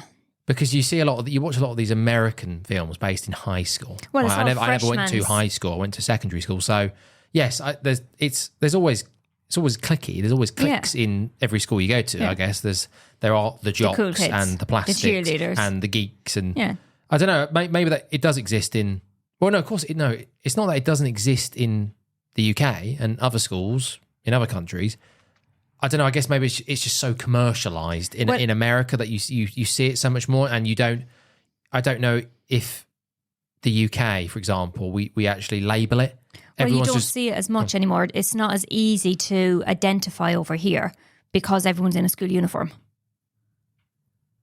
Oh yeah, yeah. Is there not a lot of school uniform going on So in those America, schools? no, they don't have school uniforms unless it's a particular set of school. But so then obviously, if you've got your nerds, if you've got your rich kids, if you've got your, I don't know, plastics, if you've got the art kids, everyone's going to wear a certain type of school clothing. uniforms. So, yeah, I didn't think about that. So it's not. Yeah. It's probably not as notable here as it would be over there. You But think based on the school uniforms? Yeah, I think that plays a huge part. I guess maybe it's just based on people. Like at break time, they go and stand in different places. Like, you might go and play on the playgrounds, kick the football. Yeah, I sort of had like a few groups. So I used to play football, but couldn't stand anyone who played football because they were like the jocks. They thought they were the cool kids, and they were ranted. They sucked, and I made it very clear. I bet you did. Not the best. We used to fall out. But then I used to hang out with my mates. We used to play Halo. The geeks, I used to hang out with them. I can see you getting on, yeah. Much better conversation, way better conversation. Yeah. Doesn't work, does it, really? I think it's quite tough to flitter between groups, the in-betweeners. I guess that's what that show is like. It's like people who aren't really part of a group. They're sort of just in between the two. They're not cool, but they're not right at the bottom of the food chain. They're just sat there like, I don't, well, we're cooler than these people, but we're not cool enough to go to the cool parties. We're just in between the two. Probably the worst place to be, I guess. Probably, yeah. Right. So what's there really to say about this film? Well, so Girls shouts- being so critical of themselves. So, like those beautiful girls standing in front of the mirror saying, I've got man shoulders, I've got big pores, I've got bad breath in the morning. Everyone has bad breath in the morning, Lindsay, come on. It's just, they're so, like, you do think, what is it like nowadays? Well, you tell me. This was You've in got lots of children, This Fiona. was in So. 2004. I don't have lots of children, I have lots of nieces and nephews. Okay. This is back in 2004. So this is before social media took the rave and all of this. Now we've got Instagram, you've got makeup tutorials, you've got this, you've got that. What the hell is going on now? I'm hoping some schools in America ban phones, maybe. Do you have to drop the phones off before you come in? Maybe, is that a thing in America? I'm sure some schools do. Is it? I don't know. But even still, just like the dolling yourself up to go to school as well. Do you not do that? I have to say, yeah, there's with my office at the moment, yes, I don't know if I've touched on this before, but yeah, watching some of the school kids, not in that way, I'm just looking out the window, I'm just taking a break from doing the stuff on the computer. That some of the skirts are just extraordinary. Yeah. It's really you can actually see a lot. See what they had for lunch? Yeah. What an awful phrase that is, isn't it? Sorry, this is meant for the children. Yes. This is move on. just an awful phrase. But I don't really want to be walking down. Not good. I don't want to be walking down to get me pint of milk. And I don't want to see somebody's asshole. I'm sorry. I don't want to see it. And like, are you not cold? I'm still in my leggings. Did not feel, well, don't. That's it's the problem. tough though, isn't it? When I was younger, I didn't feel the cold. I'm sure there's a lot of kids that don't want to be wearing the skirt like that. I just want to just wear a skirt. But if their friends are there going, God, your skirt's by your knees. Get that pulled up. They're like, oh. Yeah, but you can see how badly it is rolled up as well. And it's just like, really? But anyways. Well, there's a new Mean Girls, isn't there? Yeah, Wasn't Mean there a Girls musical? 2. Then there was a new one, which I think it flopped. Well, I sort of thought I was going to suggest we watch that because it sort of makes sense, doesn't it? Because yes, that would have been a lot about the Gen Z and social media. I'm assuming it would have included an old Tina Fey's in it again, but yeah, no, I couldn't stomach it. No, I think the kids seen it in the cinema and they didn't like it. Oh right. So because that's the problem. That's the problem. It goes from one extreme to the actual other, where everything's then about the Facebook, it's about whatever. I haven't seen the film, so I don't know. But I'm assuming it's gone from another extreme where it's gone Facebook. to OTT. Well, it's a musical, isn't it? I have no idea what it is. Oh, yeah, well, it's based on the musical. So I'm assuming the film's also a musical. I don't know. This film does show how bitchy girls can be, women can be. Oh, it's terrible. It's terrible, isn't it? Like, even just the example of, the mother's... we didn't do the myths. Oh, the mother's boob job. We'll finish off that. Yes. The mother's boob job. Like, no one would say to her, Mom, the dog is chewing your nipple. Instead of saying, Mom, just go away. And it's just like, just say it. And then the three-way calls. Well, but isn't that just because parents are uncool? Get out of my room. Well, she's a cool mom. You pay for all this, but get out. She's a cool mom. Okay. Probably worse though, isn't it? So everything's okay to be said. That's you want condoms? That's what I struggle with. Like, bloody hell, you pay for all this stuff. Those clothes you're sitting in, I bought those. And you're telling me to get out of my room that I own. This is my house. Yep. I can go wherever I want. Oh God, no. None of them. Zero. You want a kid walking down the road with that skirt on? Do you? Sucking on a vape pen? Is that what you want? God, everyone's on vapes as well. Skirts and vapes. I have issues. Skirts and vapes. 2024. So, mini skirt. The bitches. Three-way calling attacks. Is that a thing? I don't know. We never had them. I don't think you could do three-way calls back in the day. Well, this film's 20 years old now. Oh, yeah. 20 years. Yeah, true. Oh, my God. Yeah, I don't think I did that. And Regina is a bitch. So, because she knew that Katie liked Aaron, she was trying to sabotage it, saying, just to let you know, she does like African voodoo on you and all of this, and then starts snogging him. Have you had that before? Any of your friends, have you liked the same gentleman and then there's been a bit of, scratching of the eyes or whatever? No. No? Nobody I'm sure that must happen. Nobody likes you. No, what are we talking about? Yeah, I'm joking. What do you mean, back in the day? What's that about? Back in the day. That wasn't my question. Back in the day. Well, I'm sure they do, Fiona. Well, they just wouldn't admit it, would they? Nobody's fighting me now, Ben. Let's just put it that way. Call me. Yeah, I don't know. I can't remember.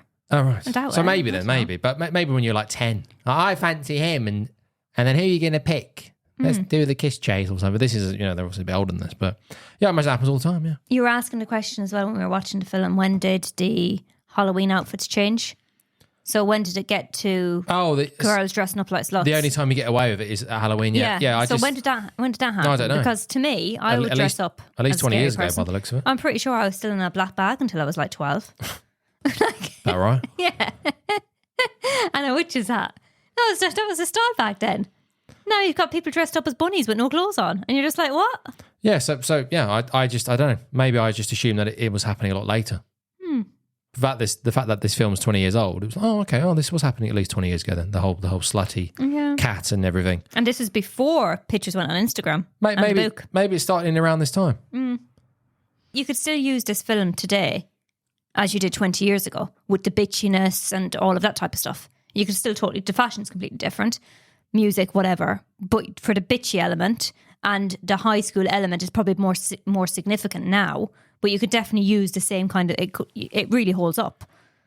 Well, it's, I imagine the newer years. one's probably just a bit more boring because people are on their phones and they've got to introduce the social media element. It's like, we get it. So we just be bitchy over a tweet. Well, it's not even about being bitchy nowadays. It's probably a concept of bullying more so than anything else nowadays. Well, I'd say that's bullying, isn't it? Yeah. There's a lot of bullying going on in Mean Girls, I'd say. Yeah, well, yeah. You said here... hate Regina, but so desperate to be liked by her. So the whole group hates her. So Karen hates her. That's Gretchen, what old Caddy. They all hate her. What's the but irony, they want isn't to be it? liked by her so much. That's the irony, isn't it? Yeah. It's fear, isn't it? Fear, and they just... Well, it's because someone who's like that can literally spread a rumour, and that's it. That's her reputation toast. I suppose you get that a lot, don't you? Peer pressure. You want to be liked, don't you? You might... The head of the pack. You think, she's unbearable. She's disgusting, but...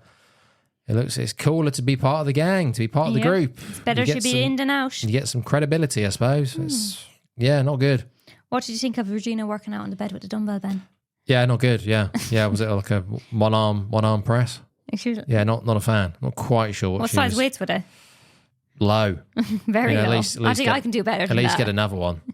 Yeah, you're not getting lots of range of motion on the bed with the one arm press, Fiona. To get a nice bit of stretch on the chest. Oh yes. If you're doing a floor press, it's you're out of shot, Ben.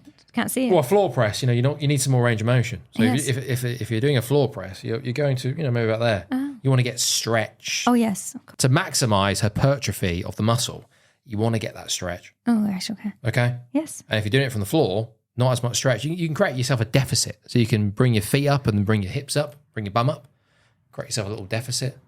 Regina wasn't doing that. No, she wasn't. No. And it was just one arm at a time. It's Well, maybe back in 2004 there wasn't fitness instructors then. I'm sure there were. Yeah. Yeah, but not as much now. But at least she was doing something, and I suppose she was playing a 17-year-old, so they can pretty much do whatever they want. Yeah, that was a pretty good workout for her. What was it when Regina was putting weight on? The bigger girl turning around and saying, "Watch it, fat ass." Oh, that was that. Yeah, to be fair, Lindsay Lohan, she adapts quick, didn't she? Yeah. Right, from the living in the jungle to that, she adapted. Yeah, she fitted right in the end, didn't she? She was the meanest. That's what Jana said. You're the meanest out of everyone. She's a mean girl. Yeah. Okay. Yeah. Yeah. What else have we got? The toilet situation. Have you ever had a sandwich in the toilet, Ben? Lindsay does that at the beginning and at the end. No, I know, but I mean, is that a thing? Do you think why can't you go sit in a wall or a step? Probably. Why do you have to go to the toilet? It's dramatic effect, Fiona. It's the film, isn't it? Dramatic. Look how miserable it is. The only room for her is on the toilet. And just to tie in nicely as well, when the principal was asking questions in the sting room, he was a man.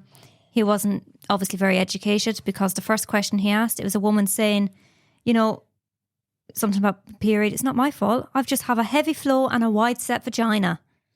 Oh, that's right, yeah. He obviously didn't know anything about the menstruation cycle and he didn't feel comfortable talking about it. Oh, bloody hell. So he passed it over to a lady. That's quite the line, isn't it? Yeah. I think if you, even now, if someone said that to me, I'm like, yikes, okay. Yeah. Right, I've done a bit of research in this. I get what you're saying, but come straight out with that. That's not me for six. Yeah. And that's it. Kevin G was good. I liked him. Kevin G in the house. Oh, yes. Yeah, it's all right, isn't it? It's fun enough. It's like we did with, what did we do recently? I don't know. Not The Hangover, because that's a bit later, but a lot of those films. You go back and watch some of these films from the late 90s and the early 2000s. It's like, even Shallow Hal. Yeah. Like, awful film. Absolutely horrendous. But you're watching, you go, oh, they were the gays, weren't they? Oh, well, they used the term, the R word, quite a lot in this movie. Oh, that's right. Well, yeah. Yes. Let's not ruin the episode, Used Fiona. quite a lot. Yeah. And the S word, slush and whore. That was it. But as Tina said at the end, you just make it all right for men to call you that. Everyone's calling each other a bitch, a whore, a slag. You're just making it all right for men to call you that. I thought you ladies are meant to be respecting yourself. Yes, I know. Empowerment. You're not. You're very bitchy. You don't get this with guys. Maybe now you do, but you don't get this. You don't get all this bitchiness. I don't think. I think blokes are reasonably straightforward for the most part. Like, there's no whispering behind each other's backs. If anything, you just go up to a bloke and be like, look, like, let's have a chat. And if there's an issue, I guess, like, worst case, you have a fight or something. But I think have you ever been a fisty fight? No, but I mean, it's just there's a bit more. Like, there's not whispering. There's just, if there's an issue, you can maybe just you say stuff now, aren't you? You're like, if I have a problem now, I'd say it. Right. Whereas before, when you were younger, you don't have that. You don't have that skill. No, it's not even a skill. Okay, you don't have that. You just think, I'm going to talk to someone about it, and then it turns out that you're bitching. Just stick together. That's like, you're meant to be friends. Yes. And now if I've got a problem, I say it. Every opportunity you get, you bitch about your friends. Not everyone. You know what I'm saying? It's all different, but bloody hell. Come on. Right, that's it. That's the Lindsay Lohan film. Do people eat on the toilet? No. Nobody eats in the toilet. People go to the toilet, they read. Who does that? Why don't you just go sit on a bench outside? Does anyone eat on the toilet? Do you? Bit unhygienic. Maybe they do. Maybe just save time. So what if someone's sitting next door to you doing literally I'm explosive poo-poo? Well, that's not good. And it smells? No, not good. I'm thinking more about at home, in the comfort of your own home. Oh, some people do that, when they're having a poo-poo. They eat? No, they read. No, you... Oh, right, yeah. Why would you bring a meal into your bathroom to eat? I don't know. Like I said, if you're in a rush. Maybe not even pooing. Go to the toilet. Just put the sandwich down, go to the toilet, wash your hands, finish your sandwich. I don't know. Reach out. You don't need to do... You don't... Reach out. I'd like to know. Maybe if you're pissed. Maybe if you're drunk. Maybe if you had a few too many and you come back with doner kebab and you're like, oh, God. As a female, it might be all right for you because you just have to stand there and you only need one hand to kind of do everything. But girls have to pull down. I think women would be surprised how often blokes sit down to go to the toilet, go to have a wee. Really? Do you sit down a lot? I think women would be quite surprised. Did you really not hit the side of the toilet? You have to navigate that problem, yeah. Oh. Well, it's the same as going to number 2, isn't it? We've got to navigate. Oh, yeah. Navigate that problem, haven't we? But I think women tuck your little fellas in. So it's angled right. What would happen if you sat on? This is meant to be a kids. What would happen if you sat on them? Show. Would that really hurt? I remember that happened. I before. imagine so. Yeah. I remember that happened before hoisting someone. Oof. Okay. Yeah. So women, you'd be surprised. I think blokes out there, we like to sit down and take it easy, have a breather. Oh yeah. On both, not is just that what you were doing before we did this podcast? Number 1, number 2. You definitely weren't standing up during that time there. And you said you weren't pooing, so you were definitely standing. Okay. Any other notes, Fiona? No. Any other notes? No. I'm on my podcast. Read around the world now. Yeah. I'm on my podcast now. Who? My podcast. Oh my God! I thought this at the time when this episode was actually going quite well. Yeah, it is. But it's spiraled out of control it's the extra again. Bits. It's always the extra bits. Oh, jeez. Right. So this one is actually a really interesting one. Oh no, I did. It's a really, really interesting one. I listened to this when we were traveling.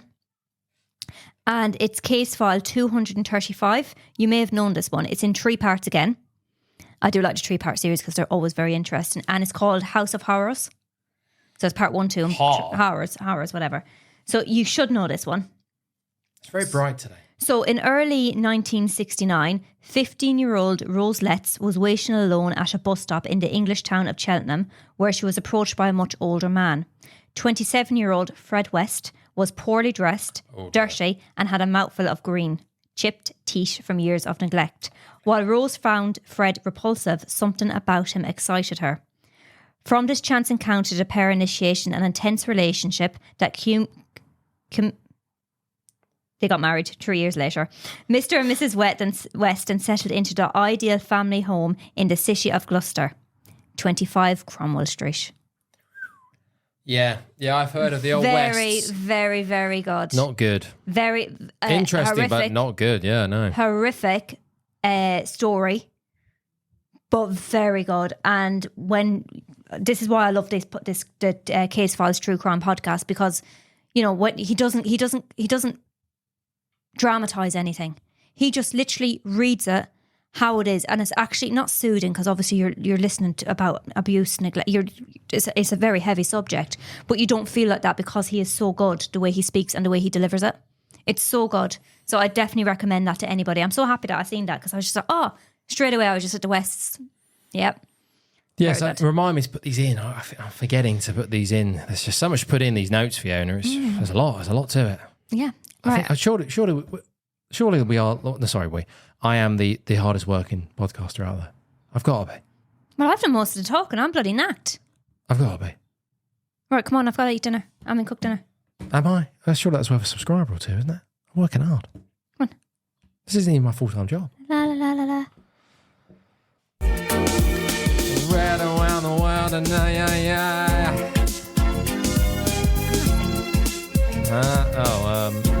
He didn't read around the world I can today. find my baby. Oh, God. He didn't read around the world, guys. Just to let you know. I think there's some episodes where I didn't even sing last time. Oh, I forgot to do pressed my. play and I I was forgot just to do my. Can you put the case files thing on that? Because I'm only ever going to do case files, ever. Because he's so good. Could I mix up a little bit, maybe? No. Yes, I suppose so. Yes, okay. I'll put it And on don't there. forget, I've got like 350 episodes of that because that's all I listen to on holidays. Maybe throw it like, you know, a wild Absolutely card in not. occasionally. Maybe, but absolutely not. Have you got a recipe? I'll just put those in the notes, maybe. Beef burgers, homemade beef burgers. Okay, I'll put those in the notes. Yeah. Come on. Read around the world, and I read around the world. Lots of reading. So much reading. This is from traveling. I never explain it. This is from traveling. When I was traveling, I was reading a lot. Just get to the point. What? You got to remember that people might just stumble upon this might be their first episode. Okay. I do quotes. I do motivational stuff. It's, you know, just thoughts, random thoughts. But today you're going to do myths. The quotes are always here. I've just I've not picked them out. I'm just going to go through just some random ones. The author Esther Hicks on living well. If all you did was just look for things to appreciate, you would live a joyously spectacular life. I have to say, that just went in one ear and literally out the other. I am so sorry. What do you mean that?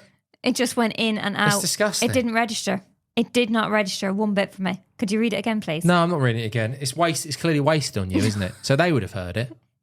I'm not wasting my time, literally Fiona. just went in one and out the other. I don't know what happened. Of course it did. I don't know what happened. Wasting my time. I could pretend and say, yes, I listened to it, but I just didn't.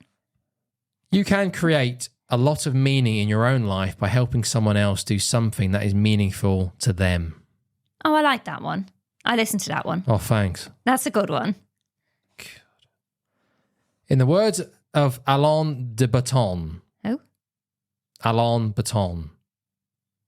Okay. In the words of Alain de Botton, a philosopher and social critic, if one felt successful, there'd be so little incentive to be successful. Ah, that's a real thinker, isn't it? It's very simple. Hey, Alain, I'm there. Bloody hell. Say that again. If one felt successful, there'd be so little incentive to be successful. That's really good. I know it is, yeah. That should be, you should say that in the pond this week. That's a really good one. Okay. That's a really good one. I like that one. Thanks, Could you read Fiona. the first one to me? Because I feel as though I'm missing out. No. No, not worth my time. I'm so sorry. I feel Absolutely tension. not. I feel a bit of tension here. Yeah, it's disgusting, isn't it? Yeah, but it's my cognitive abilities because I'm on my I've flow. just read that. I've just read that to you, and you've gone, wow, that's groundbreaking. It's not groundbreaking. Remember the article but it's that I very read to you a good. couple of weeks ago? That was groundbreaking. Yeah, it's all pretty good stuff, was isn't all it? good. So maybe appreciate it a bit more. Yeah, anyways, thank you for listening. Well, there's surely there's one more somewhere. Oh, right. Okay, he's still going. The sunk cost fallacy. I think we've done that a few You've times, done the haven't we? sunk cost fallacy Yeah. loads of Well, times. I'm just going over random. But Ben, just leave it at that because you've done one very good one. Well, that was only 2, wasn't it? That was 3, but I wasn't listening to the first one. Right. Fine. Oh, there's got to be another one, surely. Oh, Jesus, just turn it off. We are forever elsewhere. Yes, listened to that one. I think I shared it. All right. Yeah. Oh, thanks. I Thanks very usually much. share it, That's Ben. so kind of you. Yeah, I do share it. Okay, there you go. All right, well, thank you all for listening. Yeah. Push, pull, health. Pushing your health from half pulse decent of stuff, life. I think, maybe. Oh. Some half decent stuff in that. Pushable health, ladies. Well, I know some stuff about your parts. I know some stuff. So don't be afraid. Don't be afraid to have the conversation. That's reasonable, isn't it? That is reasonable, Ben. But it is such a taboo subject still. Right. People get embarrassed talking about it, and it's just like, why? Well, yes, I get it, but yeah. Well, to be fair, I would never have been comfortable talking about it previously. Okay, there you go. So- I'm just trying to put a shift in over here. Women's menstrual cycles are connected to the phases of the moon, often aligning with either the new moon or the full moon. I mean, that's with the 28 days on average. You must have heard that about menstrual cycles with the... Yeah, something like that. Yeah, no, I've heard something like it, but I never really listened to it because it's bullshit, I'm sure. Origin. The belief likely stems from the fact that the average menstrual cycle length, 28 to 30 days, well, we talked about this, so not necessarily, is similar to the lunar cycle, 29.5 days. Various cultures and traditions have associated women's cycles with the moon due to this similarity. The answer is no. Yeah, I thought that. There's no scientific reason as to why that would happen. Because everyone's different as well. Exactly, yes. So maybe initially, before more research came out. Menstrual cycle blood gives healing powers. This is a thing on TikTok. I saw this as well. I was like, this is this... people that are drinking their blood? Oh, it's just blood coming out of your body. Yeah, it's not good. It's the same. It's red and white blood cells. Menstrual blood... Exactly, yes. Menstrual blood has special healing properties or mystical powers. This myth has roots in ancient cultures and folklore. For example, some ancient societies believed that menstrual blood could enhance fertility or provide protection against evil spirits. Menstrual blood is composed of the same components as other blood in the body, including red and white blood cells, but it also contains tissue shed from the uterine lining. Yeah. There are no significantly proven healing properties unique to the menstrual blood. So all those tribes that are rubbing blood on their faces trying to get rid of evil was just a waste of time. Not sure. Not good. Doesn't exist. Do you want to read the first one? I think we butchered the first one. The first one's probably the best one. They're synchronizing. Yes. Who, me? Read yes. It? Well, I believe that happens. I don't think that that's true. I think that's all lies. Syncing of menstrual cycles. Myth. Women who live together or spend a lot of time together tend to have their menstrual cycles sync up. Origin. This idea gained popularity from a 1971 study by Martha McClintock, which suggested that women living in close proximity could experience synchronized menstrual cycles due to pheromones. I'm pretty sure pheromones aren't a thing. I don't think the body actually produces pheromones. I mean, that's a myth in itself. This myth is true. I don't think it is fair. It is true. It is true because when I was living with my friends, we all had the same cycle on the same date and we all were moody together in the house. It was like literally a war zone. Okay. So absolutely not. I think that's just chance. No, it's not because we were all in different cycles before that. But there's, according to the studies here, Fiona, so subsequent studies have produced mixed results. I want to see those studies. I want them on this table. There's no conclusive evidence that menstrual synchrony is a real thing. That's not true. That is not true. I mean, that was just a coincidence, Fiona, unfortunately. No. This is according to the studies. No. So, okay, there we go. So, and people to follow. Jen Gunter, she's pretty good. Pretty good. She does a Substack, like articles. It's called the Vagenda. The what? The Vagenda. Pretty good. That's a good name. It's pretty good. Yeah, that's a really good name, actually. Yeah, good. Good for you, Jane. Yeah, good Nice. on her. Good. Mary Claire Haver, she's pretty good. Yeah, there's quite a few people out there that again, just I would say, like I said, just be mindful of people peddling you stuff. If they're not trying to peddle you stuff, and they're just a doctor or what's a female doctor? Sorry, who works gynecologist. If they're trying to peddle you stuff on top of what they're doing, like Gwyneth Patrol. Who? Gwyneth Patrol. Gwyneth Paltrow. Yeah. Oh, trying to like put vagina beads or stones or rocks or something. For healing powers. Be mindful of that. But Jane Gunter, Mary Claire Haver, Louise Newton, she's pretty good. Yeah, it hasn't even. I think Davina McCall's got a book out. Yeah, she does. Menopausing. I think that's been quite popular. I haven't been able to. Just like Davina McCall. I know it's someone else. I think Naomi something. Do we have her? Dumbbells. Are they Davina McCall I dumbbells? hope bloody not. Oh, I remember I had them before, years and Christ. years ago. I'm assuming she doesn't go into a lot of it because it's Davina McCall. She's not a doctor. So I think the person who actually writes most of the book is a doctor, you'd hope. But I think that was quite popular recently just because a lot of that went into the mainstream. Well, it's And because taboo, it was Davina McCall, it was like, oh yeah, I read that. Oh wow, that's very interesting. So look, yeah, again, if it clues you up on it and you learn stuff, why not? But yeah, maybe check out one of those free ladies. And then if you want to just start from the bottom, maybe Davina McCall, menopausing. Start there, see what happens. Excellent. Thank you for your recommendations, Benjamin. Oh, thanks. Yeah, no, you're welcome. Yeah. Right, okay, you push well off the app. Pushing your health from the pulse of life. Get on the app. Embracing your attitude towards exercise and nutrition. Yeah, we did this, didn't we? We said at the start, and but I we said, have to get it in. Ladies, I know about the bits, as you can tell by this almost 2 hour long episode. Yeah, he's taught me some bits. Yeah. I think she's a lady, so maybe I taught her some stuff. No, not a lady, sorry. I believe she's female. She's certainly not a bloody lady. I am a That's not lady, right. excuse me. She's not a lady. Right, thank you. Gracias, adios. Okay, Goodbye. to the next one. Yeah, thanks very much. I'm on my holidays now. Yeah. Okay, good. Bye. Push pull out. Pushing your health from the pulse of life.